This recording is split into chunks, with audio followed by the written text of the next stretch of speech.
What's up guys, welcome to Blake's Garage. So today we got some Subaru stuff back.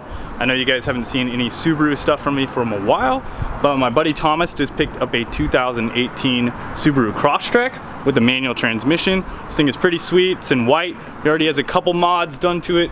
Already has the light bar, got the snowboard rack on top, the rack, so it's getting there. And now, we're gonna do what everybody wants to do with these things. We're gonna lift this bad boy up and throw some mud tires on it. Here's some before shots of the car real quick. 2018 Crosstrek with the manual transmission option. Roof rack already has some goodies on top. Car's 2 weeks old, so it needs some mods already. So what do you got for suspension and all that, Thomas? Right now, bone stock. The plan is to go with the Anderson Design Fabrication 1.5 inch lift. For the 2018, that's all they have out right now. We're gonna throw that on. We're gonna throw the Method VT spec, the 502s, in a 15x7. And we're gonna get this thing off the ground. Sweet. And what's the, what was the spec on the wheels, like offset and all that? 15x7 plus 15. And the wheel is a 235, 75, 15. Cool. All right guys, so first we're obviously gonna jack the car up. We'll pop off the wheels. I'm sure you guys don't really need to see that. These are 19 millimeters on a socket, so just break those loose on the ground. If you guys want to pick these wheels up, they may be for sale if the price is right. So just drop down in the comments and DM us. I'll put our Instagrams right down here in the description.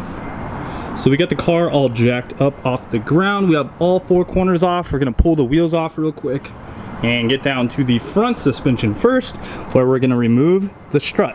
So now we're gonna remove the 3 bolts on the top of the strut tower here to loosen that up. Then we can remove the top bolt here on the strut. This is on the front knuckle. These are 14 millimeters on the top, so we're just gonna go ahead and break these loose. So right now we're just busting loose the 17 millimeter bolt, and that is on the sway bar in link right here, connected to the strut. Then we can pop out the in link from the strut and we'll get a little bit more clearance. So right now we're pulling out the ABS sensor line. We're just doing this to make a little bit more room for when the whole assembly drops down. That way we don't break anything. It's just a little clip. You squeeze on the sides there, it'll pop right out. So now coming right onto the strut assembly, you'll see a 12 millimeter bolt right there, and we're just gonna break that loose real quick. That way we can get the brake line out of the way and have no issues with that hanging up as well and pulling on the caliper. We've removed the last nut from the shock tower and thrown a jack underneath the front control arm. Now slowly we're gonna lower this. So these are the ADF spacers for the front of the strut tower. What that's gonna do is raise it about 1.5 inches in the front here. Those are gonna go underneath, below, right here, and bolt in. And then you're gonna bolt your stock strut down here, and that's gonna give you the extended height. So the top bolt here on the knuckle is your camber bolt. You'll notice little notches on that, and there's also a little line right here. Doesn't really show up well on the camera, but what we're gonna do is just mark that with a Sharpie. That way when we're finished, we'll try to put the camber bolt into the same setting. You are gonna need to get a 4-wheel alignment after this is installed. Being that this is lifting the car, it's probably gonna give us a little bit of positive camber, meaning the tires should normally be flat or have a little bit of negative camber. It's actually gonna probably be a little bit like this, a little wonky, so that is where they'll make the adjustment for that. We may adjust that on our own. We'll see once we get it a little further. So using a 19 millimeter right now, we're breaking loose the top camber bolt on the knuckle. So now with the nut off on the other side, you can go ahead and remove the 19 millimeter bolt. Place that aside, put the nut on it so you don't lose it. So we're gonna remove the camber bolt right here. Now we should be able to pop out the whole strut assembly. As you can see, camber bolts have an eccentric on them. They are oval, and that's what moves the camber in and out. So when you're actually twisting this bolt in one direction, you're gonna get positive camber, and the other, you're gonna get a little bit more negative camber. So here's most of the parts right here. This is all the stuff for the rear. These go on the top of the rear shocks here. We have the spacers for the subframe. So now we're taking the original strut assembly. We're gonna use the original nuts. These nuts right here. These nuts. And we're gonna put those right on there. Might have to kind of lift it up a little bit beforehand. Get a little gappage. Then we'll torque those bad boys down to spec and shove the strut assembly back up in there. Has new nuts for the top of the spacer. Those are provided with the kit.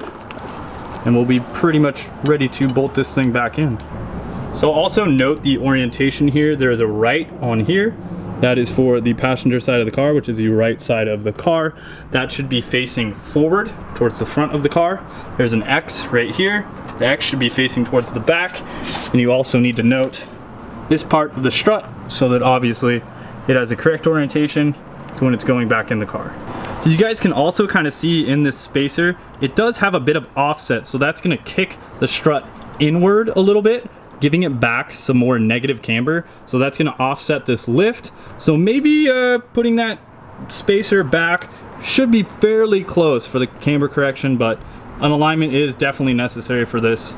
So don't just think you're gonna get away with that, or else you're gonna be munching tires and possibly going down the road sideways. Don't cheap out.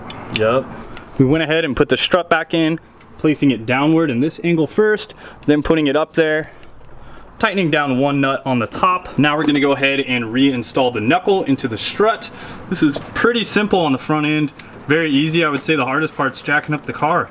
So we're reinstalling the camber bolt on the top, lining up that little mark with the original mark there. Then we're installing the other bolt on the bottom. We're gonna torque those down to factory spec. We'll be good to go on this side after we connect the brake lines and hoses back up. All right, we are pretty much good to go on this side once we bolt in the top. So your sway bar in-link is not gonna be able to get into its factory location until you take the wheel off and disconnect it on the other side. The sway bar basically needs to rotate in its bushings. That way you can get the ride height proper. Basically the car would be acting like it's loaded up on one side, so you would need a lot of flex in the sway bar, which is what it's designed to do. However, it's not gonna be level. So we gotta do that. It'll be real easy. We'll pop that on. We're basically gonna repeat this whole process on the other side and we'll be done with the front. So the driver's side is all finished. The sway bar was easy to get in there. Once we had this side loose, we were able to pop in the other side, tighten that side down. Now we're rolling over the BFGs, the all-terrains. We're gonna pop these things on. Where's the beef, man? These things look so sick. What style of methods are those? Like, what do they call those ones? The 502 VT spec. They're kind of the dirt rally wheel. Yeah. Well, hey there, that's a pretty cool installation you got going on. I like that lift. Let me inside though. So this is pretty much full droop out of the suspension, and I mean, this thing is gonna have the capability of having quite a bit of ground clearance. Obviously we'll drop it on the ground and we'll show you guys after it's all done. This thing is looking freaking sick. So now we're gonna go on to the rear. This is a little more complicated. It's the same idea with the top spacer. However, we have to put spacers in between the subframe, and those are these right here.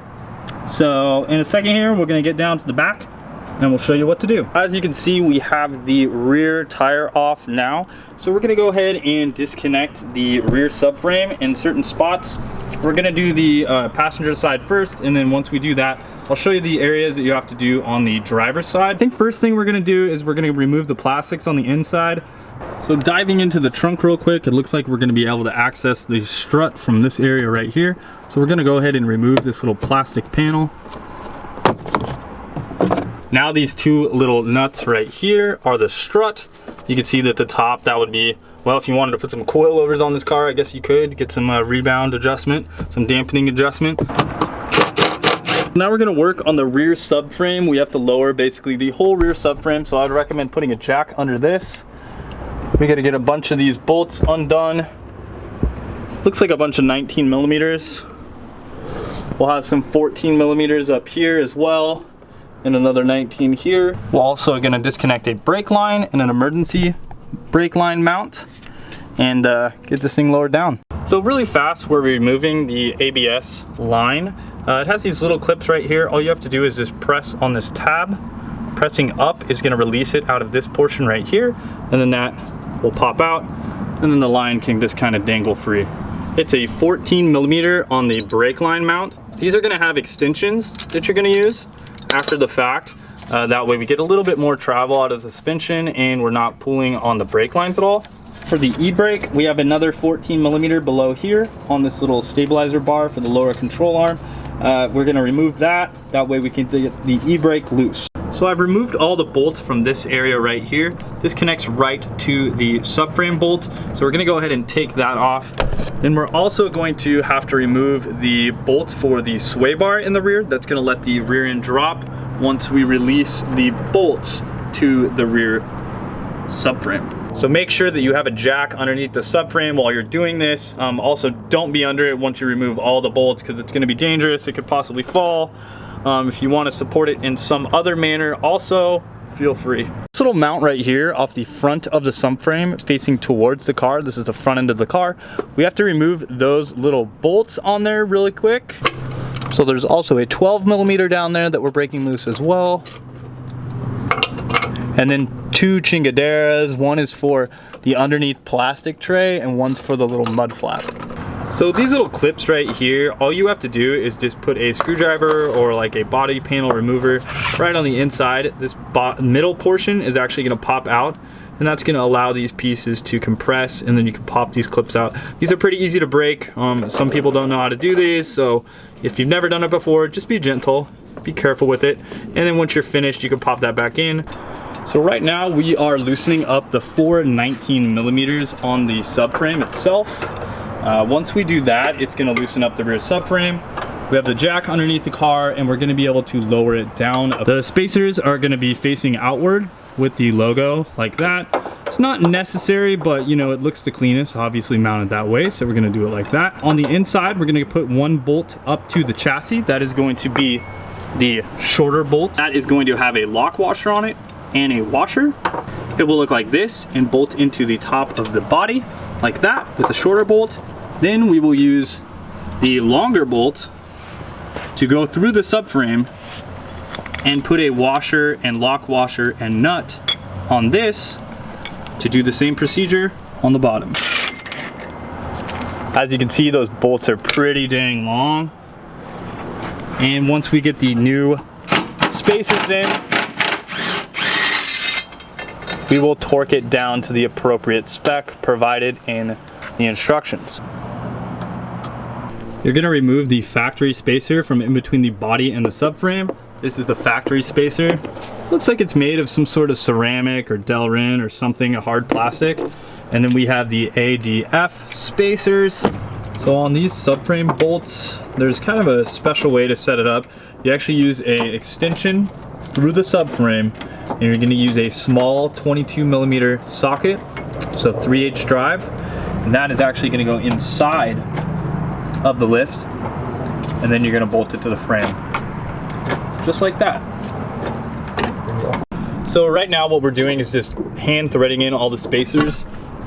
We're gonna hand thread in the back spacer with the provided bolt and thread that into the body. Then we'll go back and put in the subframe to the spacer bolts. So both of the spacers should just look like this. That is the rear one. That is the front one right there. Once we get that, we're gonna kind of jack up the subframe so we can get the bolts aligned. We can then get our extension through, our socket in between that, tighten up the bolts and torque them down, and then install the rest of the bolts. Using that method, it makes it really easy to bolt up to the body. We now have all the spacers in to the subframe, and we have the subframe just kind of jacked up to the car. Now what we're gonna do is insert, so it'll go like this, up and through the subframe, into the backside, washer and lock washer, and then nut on top. And then for the rear area, same thing, like you took it off the car, use the same procedure, but by putting a washer in between here and use the provided bolts. So right now we're removing the rear strut, that way we can get the spacer in. We have the 2 bolts off in the top of the car, so you have to make sure that you realize it could drop down. We've went ahead and tightened up all of this down here. All the subframe is torqued down to spec, and it is all good, so we are almost finished. Just gotta get that spacer in there.